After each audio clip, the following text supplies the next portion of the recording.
Siemanko, z tej strony Anioł, witam cię na moim kanale. Dziś przyjrzymy się epickiemu bohaterowi, który jest dostępny od początku naszej przygody z Call of Dragons. Niestety bardzo często jest pomijany, pomimo faktu, że na to nie zasługuje. Sami też o niego prosiliście, Alistaira poproszę i Kelę.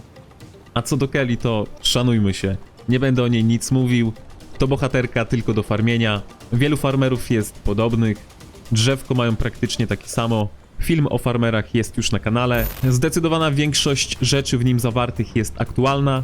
Tamten film mógłby być jedynie odświeżony pod względem jakościowym. Przez ten czas troszkę się nauczyłem i ogarnąłem co i jak. Myślę, że to tyle o Kelly farmerach, a my wróćmy do Alistaira.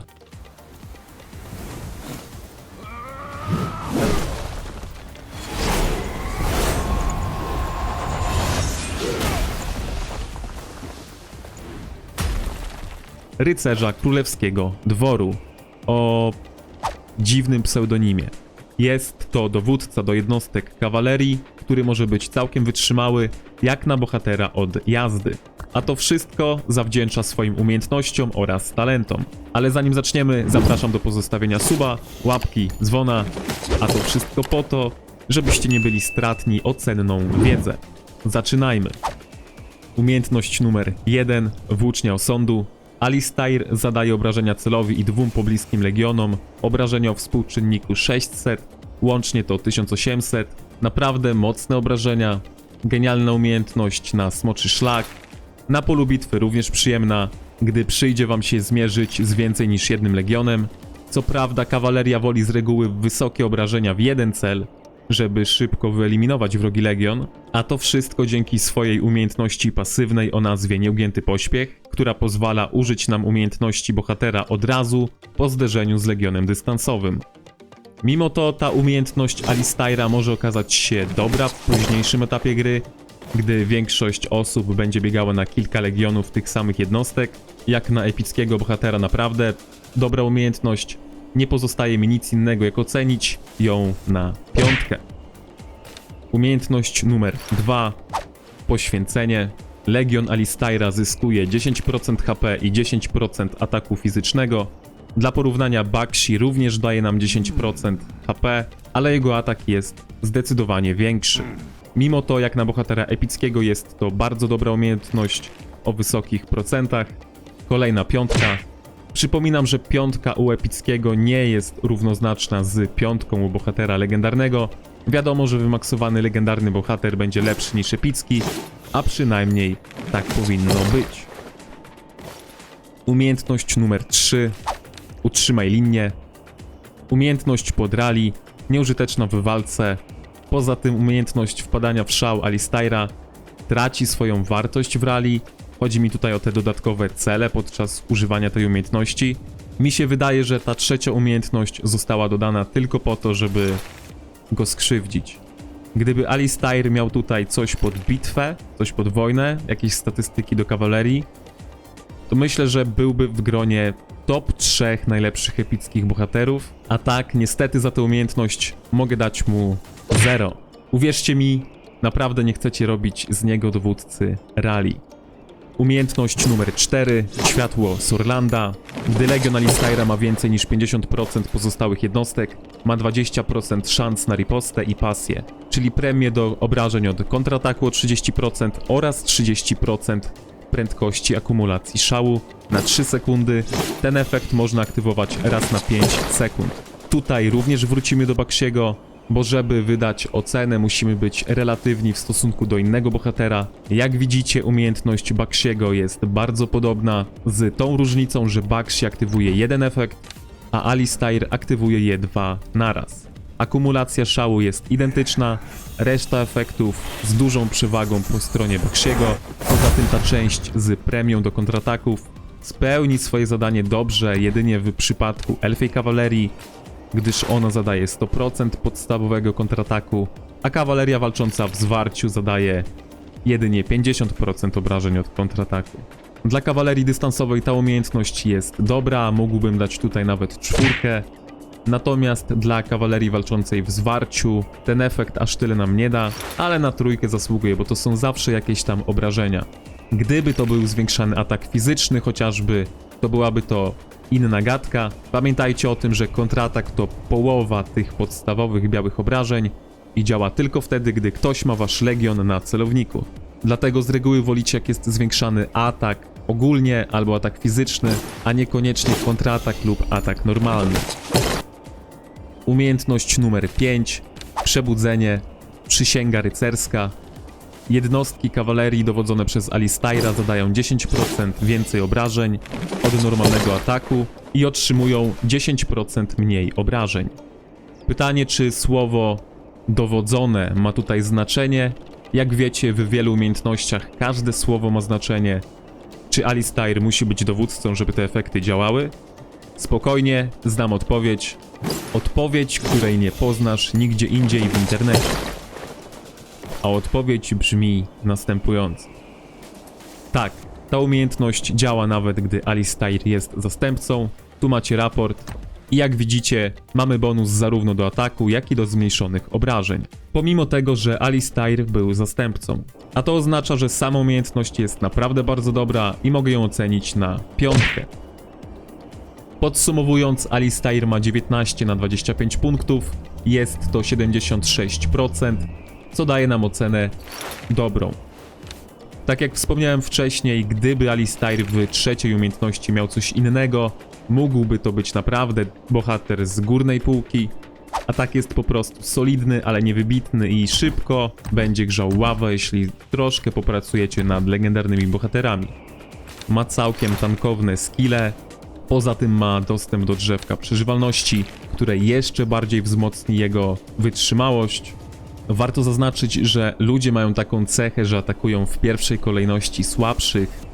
Alistair jako epicki bohater wśród legendarnych postaci na pewno za takiego słabiaka będzie uchodził, dlatego jeśli biegamy na kilka legionów, możemy to obrócić na naszą korzyść i stworzyć kawalerzystę, który ma tankować obrażenia, a reszta legionów niech robi swoje. Oczywiście kawaleria nie jest tak tanki jak piechota, ale możemy dołożyć wszelkich starań, żeby była jak najbardziej wytrzymała. Przynajmniej ten jeden legion, który ma te obrażenia przyjmować. I tu właśnie przychodzi nam Alistair z drzewkiem pod przeżywalność. Także moi drodzy, pierwsze drzewko to będzie drzewko właśnie pod przeżywalność, pod takiego tanka bardziej. No dół klasycznie, atak, bucik, HP, serce, ogólna obrona, ogólna prędkość. Pamiętajcie, że to jednak kawaleria, ta prędkość jest tutaj kluczowa. Wielki podbój, twój legion otrzymuje o 4% mniej obrażeń od normalnego ataku. Tutaj moglibyśmy się zastanowić, czy wziąć nieugiętego ducha, czy niezwyciężoną obronę. Ja stawiam na niezwyciężoną obronę. Twój legion uzyskuje schronienie, gdy dołącza do bitwy, co zwiększa jego obronę o 5% na 10 sekund. Nieugiętego ducha wybrałbym przy piechocie, natomiast przy kawalerii, która chce szybko wlecieć i w miarę szybko uciec, to ten bonus na starcie bitwy na pewno się przyda. Ogólne zdrowie, stalowe ścięgna. Gdy twój legion zostanie trafiony normalnym atakiem, ma 10% szans na zyskanie efektu wigoru, co zwiększa jego punkty życia o 5% na 3 sekundy. Niby niewiele, ale zawsze te dwa talenty połączone razem dadzą nam jeszcze więcej przeżywalności. Solidna tarcza. Gdybyście chcieli biegać z Elianą lub Teją, jasne. Natomiast bardziej takim ogólnym talentem i jedynym, który będzie użyteczny przy większości bohaterów, będzie zamaskowany gniew. Twój legion uzyskuje o 10 więcej szału, gdy liczba jego jednostek przekracza 50% oraz przeprowadza normalny atak. Trochę więcej szału może nam się przydać. I ostatni talent z tego drzewka, witalność. Twój legion otrzymuje uzdrowienie o współczynniku 80 podczas używania umiejętności wpadania w szał. Jest to kolejna cegiełka do naszej wytrzymałości. Żelazne serca może do piechoty byłyby niezłe, jednak w przypadku kawalerii wolimy utrzymywać ponad 50% naszych jednostek w legionie. Przejdźmy teraz do drzewka kawalerii. Prędkość kawalerii, bardzo dobry talent, tutaj mamy aż 15% prędkości, gdzie zwykle jest to 10%. Zwiększamy atak kawalerii o 2,5%. Tutaj również weźmiemy wielki podbój, zmniejszymy otrzymywane obrażenia od normalnego ataku o kolejne 4%. Dalej mamy tylko jeden wybór. Stałe tempo jest w ogóle bezużytecznym talentem, można powiedzieć. Bardzo rzadko się przyda, więc tutaj wybieramy perfekcyjną zaciekłość. I ostatni punkt damy sobie w 2% prędkości marszu. Jakbym miał biegać na kilka legionów kawalerii, to z tym drzewkiem używałbym jakąś Teję, może Elianę. Sam swego czasu tak biegałem właśnie Alistair plus Eliana, żeby być jeszcze bardziej tanki. Ewentualnie możemy połączyć Alistaira z Bakshim, bo Bakshi również jest bardzo wytrzymały. Musicie pamiętać, że jeśli ktoś będzie atakował właśnie ten legion, to jesteście w dobrej pozycji, gdy reszta legionów będzie wolna. Do tego możecie dołożyć jeszcze Maskę Wilka, która daje mnóstwo bonusów do HP. Naprawdę jesteście bardzo trudni do ubicia. Z reguły będą go atakowali, bo wiecie, jest to epicki bohater i z reguły atakują tych słabszych, dlatego tutaj Alistair może zabłysnąć właśnie z tym drzewkiem pod przeżywalność. Prędkości również nam nie zabraknie, więc wróg nie powinien się szczaić, że mamy tutaj drzewko przeżywalności, a nie drzewko kawalerii. Natomiast drzewko kawalerii również jest dobre, jeśli zależy nam na większych obrażeniach. Atak, bucik, HP, serce, prędkość kawalerii, atak kawalerii. W tym przypadku tutaj bierzemy zastraszenie, zwiększamy obrażenia od umiejętności o 4%. Tylko wtedy pamiętajcie, żeby tutaj wziąć na przykład jakiegoś Emrysa, może być Bakshi, kogoś, kto zadaje obrażenia, całkiem spore obrażenia od umiejętności bohatera. Tej tutaj nie chcemy w tym drzewku. Perfekcyjna zaciekłość, zwiększamy jeszcze o 15% te obrażenia od umiejętności bohatera na początku bitwy. Dalej możecie wziąć praktycznie każdy z tych trzech talentów. Wszystkie są na swój sposób użyteczne, ale najbardziej takim uniwersalnym chyba jest jednak wojenny fanatyk. Zmniejszamy obronę kosztem ataku, ale tego ataku otrzymujemy więcej. No bo biorąc na przykład kontrataki strzelców, ten talent, gdy będziemy walczyli z kimś innym niż ze strzelcami, no ten talent będzie martwy. Ewentualnie można wziąć szybką analizę, żeby otrzymywać mniej obrażeń z kontrataku. Jednak ja wybrałbym mimo wszystko wojennego fanatyka. Dalej, wdeptanie jest słabe, szybka ucieczka może się sprawdzić, będziemy otrzymywali prędkość po zakończeniu walki, no ale ta prędkość jest dopiero po zakończeniu walki, musimy uciec na jakiś kawałek, nie otrzymywać obrażeń, żeby tą prędkość dostać. Dlatego myślę, że bardziej uniwersalnym mogą być tutaj partyzanci. Twój legion otrzymuje o 2,5% mniej obrażeń podczas marszu. Poza tym partyzanci mogą być całkiem nieźli w przypadku kawalerii walczącej z dystansu, z tego względu, że możecie biegać i uderzać z kontrataków, a przy okazji będziecie otrzymywać mniejsze obrażenia. Dalej, również nic aż takiego ciekawego tutaj nie mamy, bo mamy umówioną bitwę, która jest słaba. Tak jak mówię, wolimy jednak utrzymywać liczbę jednostek powyżej 50%, dlatego tutaj wybieramy triumfalny powrót. Twój legion otrzymuje uzdrowienie o współczynniku 200 po zakończeniu walki. Mam wrażenie, że ta druga część tego drzewka kawalerii nie jest jakaś wybitna. Ostatnie talenty za to są ok.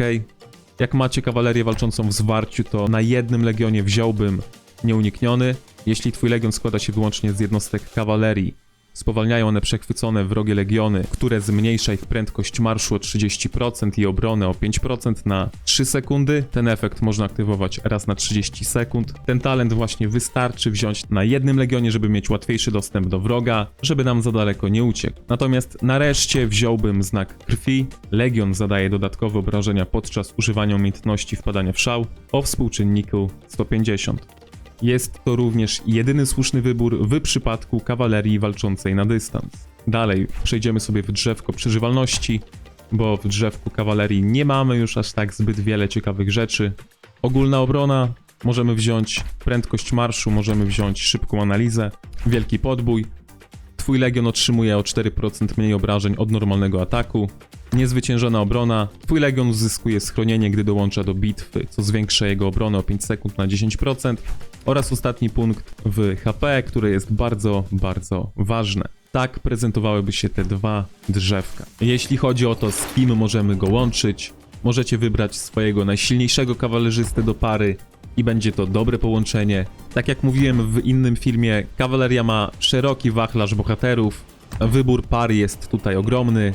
Możecie łączyć od klasycznych bohaterów do kawalerii, przez bohaterów do piechoty, aż po bohaterów od strzelców. W pierwszym sezonie Bakshi, tak jak mówię, na pewno nam da dużo wytrzymałości, co ułatwi nam grę.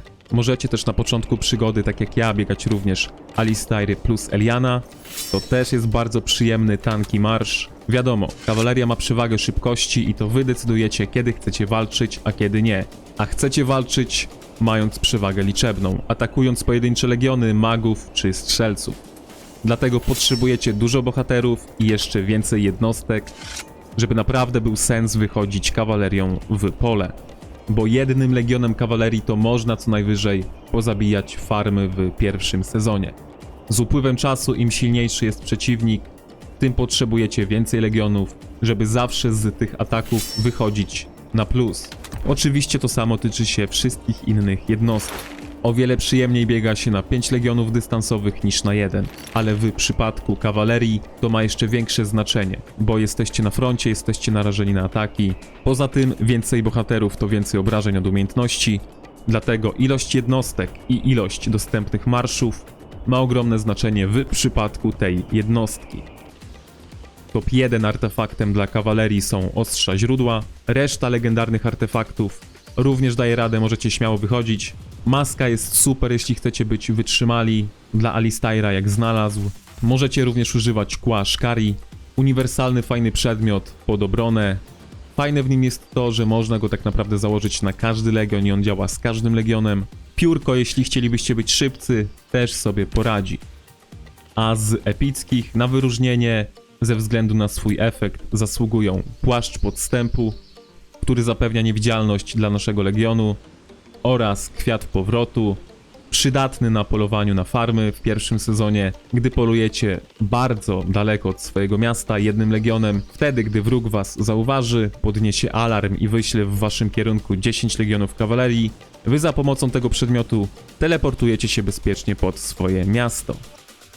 Dla kawalerii uniwersalnym petem jest złoty ptak, który albo nam zwiększy gromadzenie szału, albo zada obrażenia. Gdy będziemy mieli aktywny efekt pasji, Bakshi, Emrys czy Alistair mogą taki efekt uzyskać, co pokazuje nam, że ten pet jest stworzony właśnie dla nich. W tym filmie to by było na tyle. Mam nadzieję, że okazał się pomocny. Wiecie co robić, trzymajcie się. Elo!